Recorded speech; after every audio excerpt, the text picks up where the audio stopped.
नारायण हरि ओम श्री परमात्मा नै नमः। विद्या सुन्न भनेर कान बनिए के गर्नु ती कुण्डला, दानै गर्न भनेर हात बनिए बाला भिरे के फल।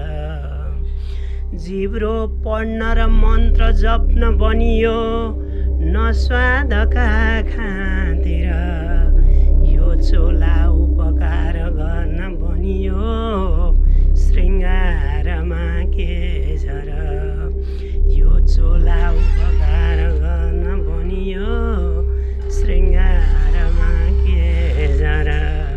त्यसैले आजैदेखि मुखले भजौँ राम, मुखले भजौँ राम, हात खुट्टाले गरौँ काम, मुखले भजौँ राम।